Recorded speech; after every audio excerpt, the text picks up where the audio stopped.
Hello, everyone. Welcome to the Coach Chris Oliver Show. I'm Chris Wells. Coach will join me in just a few moments. Lindsey Wilson coming off of a 43-30 win over Southeastern on Saturday to improve to 4-0. We'll talk to Coach Oliver here in a few moments about that win.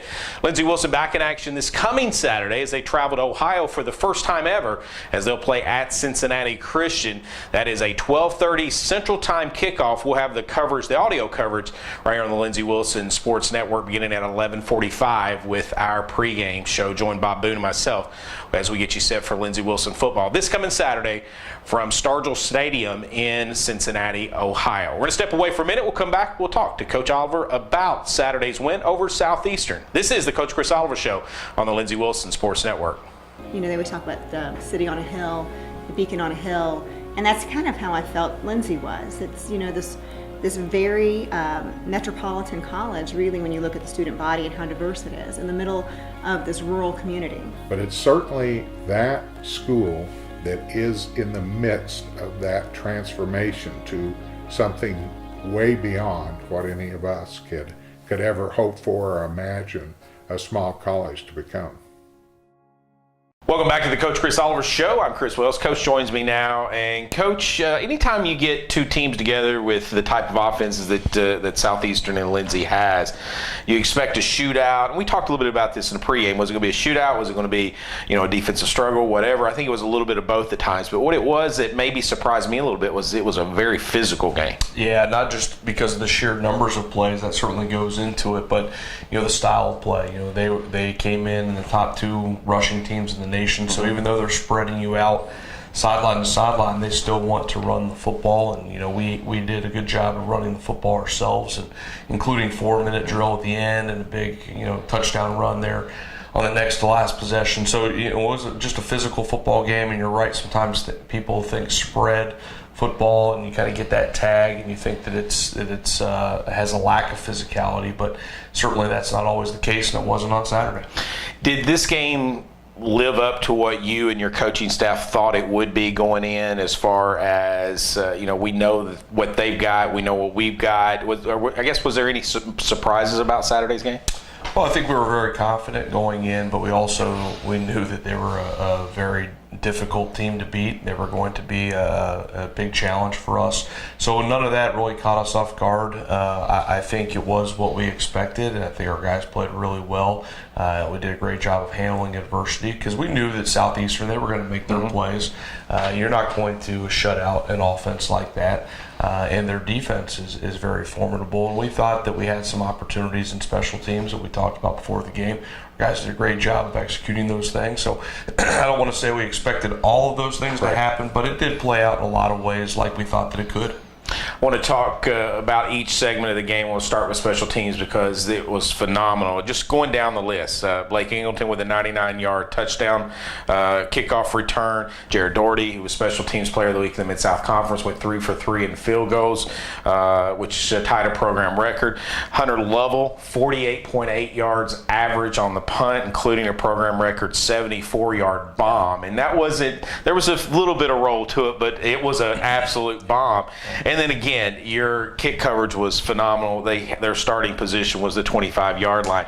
A lot of positives coming out of that special teams unit. Yeah, we thought that there was an opportunity for us to set an advantage for the Blue Raiders in special teams. We just felt like there were some opportunities there in each of those facets that if we could go out and make those plays, that it could be a big plus for us. And then the other one is we had the punt. It doesn't go as a punt block, right? But we put some pressure on the punter, and they had a bad snap, and I think we may have blocked that anyway. Looking at the film, I think that we were going to be right there to possibly block it, even if it was a good snap. So we preached that through the week, and Coach Sutton's doing a great job coaching up our special teams. Our kids are buying into it. It's difficult.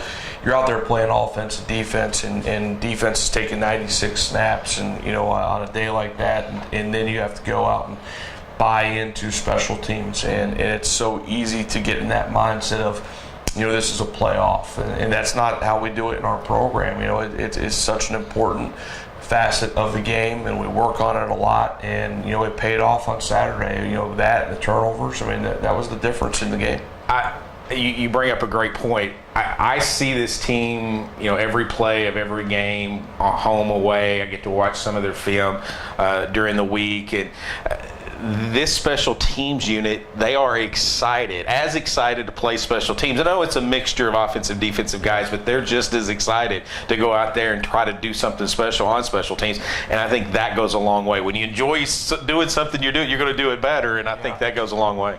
Yeah, our guys have just bought into it, and I'm so happy with how they react to that and take the coaching and go out and apply it. And then, when you go out and you see yourself have success, it just breeds more of that buying into it. And, we've developed a very specific plan of how we attack special teams and practice that through camp installation, through the fall and the things that we do, and then throughout the game week.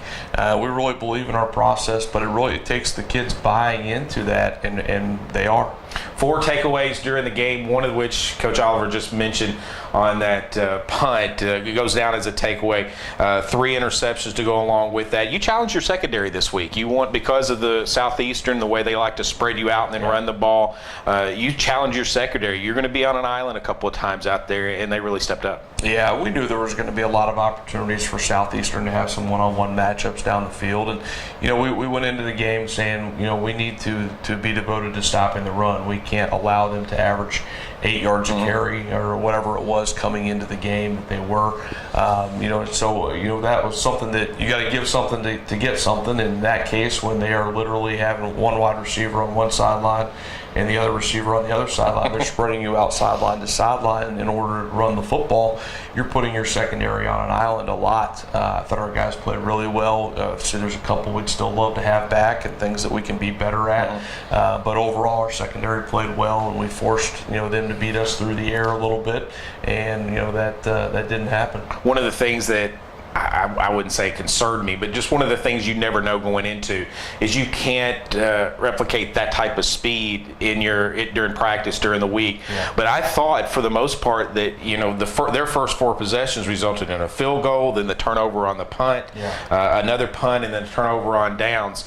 While they did run a lot of plays, and 96 on the day, I thought for the most part that your guys did a pretty good job of adapting to their speed even early in that first half. Yeah, for sure. And that goes back. I'm going to sing the praises of the prep team again, and we're going to go through prep players of the week. I tell you, our prep team last week, including our coaches, getting that prep team ready, those guys buying into that process, watching their video, going through that was a huge difference in allowing our defense to be prepared to go out and play. And they did run 96 plays, and we could have got off the field a few more times on third down. We forced them into more third downs than they'd had. We didn't get off the field quite as many times. But then there's some other stats that go into that. The offense, we fumbled on the first play of a series. We could have helped out the defense on that one. The 99-yard kick return, we will take that all day, every day. But that's an opportunity where our offense could have sustained a drive. Not that we wouldn't trade that for the immediate touchdown. We would. But so there's some things there that allow that number to balloon up. But I thought our guys did a great job getting adjusted to the speed that their offense was clicking. Let's talk about Lindsey Wilson offense a moment. Blake Eagleton was terrific. 22 carries, 168 yards, 2 touchdowns. And again, I mentioned it in the postgame talking to you. I would love to know how many yards there were after the first contact, because he carried a few Southeastern players with him on some of those drives and or some of those carries, and he was just terrific. And you know what? Before we talk about Blake, O-line did a real good job as well blocking for him. Yeah, and we challenged our guys up front, and we knew that we were going to take a few shots down the field, but we were going to have to run the football. We were going to go right after them. And we've got our misdirection and our outside runs, but the bottom line is, against a fast defense, you have to be able to go north and south up the field. We did that. We ran the inside zone really well. I thought our running backs played well, Blake included, obviously. But the offensive line, tight ends, did a great job blocking, and that was something that our guys responded to that challenge in a great way. I think they were excited about that. And Dylan Beasley didn't have the type of game that we're used to seeing. 13 out of 22 for 192 yards, 2 touchdowns, no interceptions. Another good thing. But I thought he managed the game very, very well. Yeah, I thought Dylan played really well. There weren't as many opportunities underneath in coverage as some other weeks, and we throw a lot of RPO, run pass option plays, and there were some things there that they did to take those away that ended up being handoffs, and that's fine. That's one of the beauties of running those types of schemes. So I thought we did a great job taking advantage of what the defense gave us. We always want to be aggressive. We want to set that, but if we can run the football, then we want to do that. If we can pass the football, we want to do that. So we're going to try and take what the defense allows us to do and do that as best as we can. Thought Dylan played really well. Receivers played well as well. Again, it was a total team effort, but Charles Gaines, we had him on last week, had a terrific catch in the end zone, and Quentin Brown with a spectacular catch for his first career touchdown. The receivers were instrumental. Did some good job blocking downfield for Blake, so it was, again, a total team effort, on all facets of the game, offense, defense, and special teams. Yeah, that's one of those games that's going to take all of those plays, and it maybe a certain stat here and there isn't always pretty. You give up a lot of yards, but when then you look at the big picture of that offense, thought we did really well. You don't have a lot of passing yards on offense, maybe not as many as we become accustomed to, but you know what, we got it done. We protected the football and did a great job with those things. So we're really pleased with how our guys played. 43-30, Lindsey Wilson defeated Southeastern on Saturday to improve to 4-0 on the season. New coaches poll came out on Monday, and Lindsey Wilson remained at 6. No change in the top 6 for that to coaches poll. We're going to step away for a minute. We'll come back with our student athlete spotlight. This week, it's Tony Brackins. This is the Coach Chris Oliver Show on the Lindsey Wilson Sports Network. There are over 2,000 colleges and universities in America, and to be a part of a college that has singled itself out, do you look at the catalogs? If you go online and you read their purpose statement, and you just don't find any college anywhere that does for students what Lindsey Wilson does. Welcome back to the Coach Chris Oliver Show. I'm Chris Wells. I'm joined now by senior safety Tony Brackins. And Tony, welcome to the show. Great to be here. Yeah, congratulations on a great win on Saturday. Coming from South Oldham, but you're a Louisville kid. Talk a little bit about how you arrived here at Lindsey Wilson. It was a long process. I didn't really sign with Lindsey Wilson until the spring. Going into my senior year, it was kind of late. It was after signing day, but I'm glad to be here. There's so much that goes out in the field. You guys don't really huddle.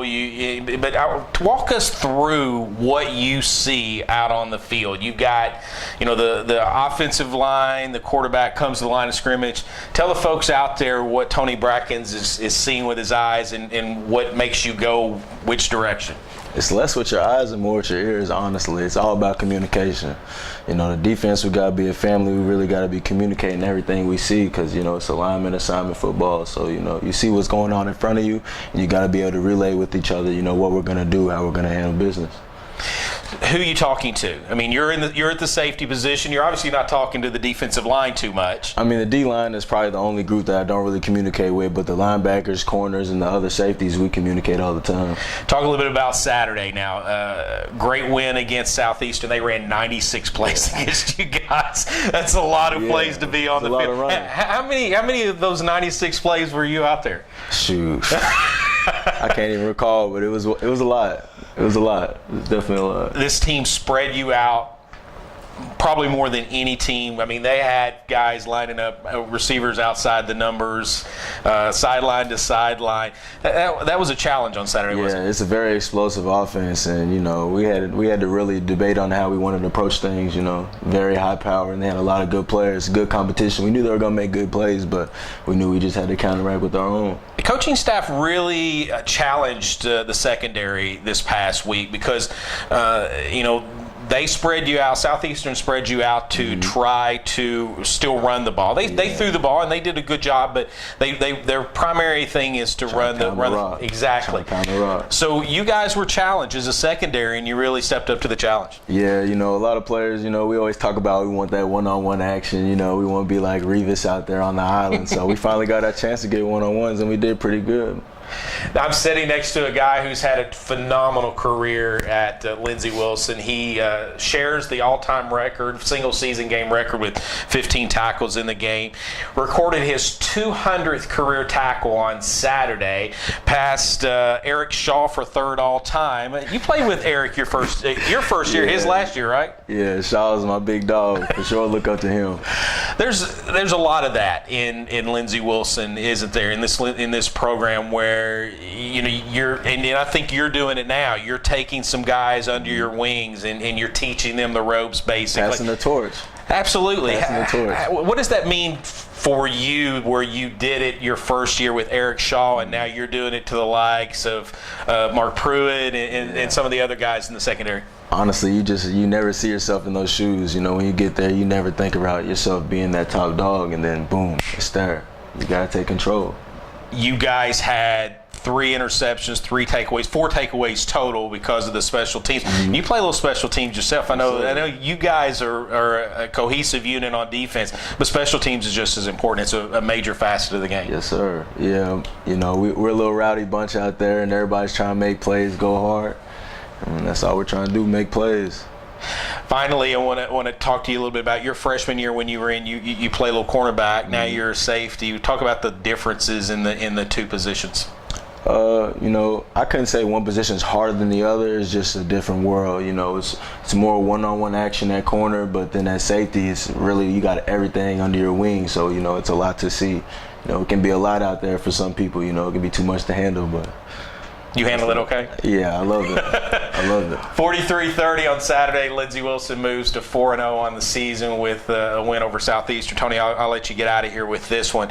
I know that the first 3 games, Coach Oliver talks all the time about getting 10 guaranteed opportunities to play each Saturday, so every game's important. But you guys were a little bit more hyped taking on a top 10 team like Southeastern on Saturday, wasn't you? Gotta love the competition, When you want to be the best, you gotta want to play the best. So that's great. It's a great feeling to be out there. Congrats on the win last week, and good luck this week against Cincinnati Christian. Thank you very much. Tony Brackins, a safety senior from Louisville, Kentucky, South Oldham High School. He's been our student athlete spotlight this week. Back in a minute with Coach Oliver. This is the Coach Chris Oliver Show on the Lindsey Wilson Sports Network.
Welcome back to the Coach Chris Oliver Show. Coach rejoins me now, and Coach Tony Brackins, just a terrific young man. Yeah, he is. He's been a great player for us over the past few years and a big part of what we've done on the field, and he's developed into one of the better leaders in our program. And it's great to see those guys develop in your program from year to year and stick it out and work hard. Tony's gone from a prep team player to a guy that was playing just a little bit on special teams, and now all of a sudden he's an all-conference starter for a couple years. And it's great to see guys develop in the program and buy into that, and Tony's been one of those guys. You bring up a great point. A lot of times you have guys come into the program that are instant stars who, they don't redshirt their first year. Some guys come in and they develop, and I think that's a credit to you and your coaching staff, but it's also a credit to the young men. I talked to Mark Pruitt at the beginning of the year, and I said, how was last year? And he says, the hardest year of my life. Yeah. When they talk about when you have to sit out a year, when you're playing 4 years of high school and then you come in and you have to sit out, or you sit out for that redshirt year, it's a transition. But Mark did a good job of doing the right things, and now he's doing great on the field. Had an interception this week. Tony's the same type of guy. Yeah, it's hard when we're recruiting guys who are the best 1 or 2 players on their high school team, and then they're stepping into a championship caliber college football program, and that immediate playing time doesn't always come. For a few, sometimes it does, but for a lot of guys, that is just very tough to come by when you step into a program that is winning and established. So the ability to stick it out and to just put your nose to the grindstone. Sometimes it's on prep team, and sometimes that's maybe a redshirting year and going through that. To watch those guys do that and develop and progress. That's an exciting part of building a football program. So hats off to those guys that do it, and Tony's a great example of that. 43-30, Lindsey Wilson defeated Southeastern on Saturday. Each week we go through our players of the week. And Coach, nice long list. Love those. Yeah. Let's go through them. For sure. This week on defense, we had Kendrick Hanley and Jalen Kemp. Obviously, Jalen with his stat line, but Kendrick was a guy that was challenged a lot one-on-one, played really well. On offense, no surprise, Blake Ingleton got our offensive player of the week, and then offensive lineman this week was Zach Lawson. And really think our offensive line is trending in the right direction. I think we're playing better. But Zach Lawson got that award this week. Special teams, Jared Doherty, program record, 3 field goals we talked about earlier, and then Hunter Lovell also was our co-special teams player of the week for us. Prep offense, we haven't done this a whole lot. We've done it a few times. We gave it to the entire prep offense that played last week, and it really was a team effort to buy in. Our prep defense did great as well. There's no doubt, but we gave that to the entire prep offense that played. Prep defense players of the week, Connor Walls, Don Ferrara, Cortez Henderson, and H.T. Fountain. And on special teams, Jordan Lastly, right here in Adair County, Lucas Ellison, and Cortez Henderson. We had a number of big plays. Obviously, the 3 interceptions that we had by Mark Pruitt, T.J. James, and Holt Keeling. And then a 4th and 1 stop that was huge. David Nobles and Jalen Kemp got that one for the tackles on that. Romy Dukes on a sack. Clay Chastain and David Nobles kind of combined for a sack that was helped out by great coverage for sure. Blake Ingleton, this is a play that not many people will look back on as a big one, but right before our first touchdown, we had a 3rd and 3 on about the 6-yard line, and he ran through about 3 tackles. We were outnumbered. It probably wasn't a very good call from the sideline, and he ran through about 3 tackles to get the first down, and then the next play we got in for the touchdown. That was a huge one. Dylan Beasley to Quentin Brown on that touchdown. Dylan threw it where only we could get it, and Quentin went and got it.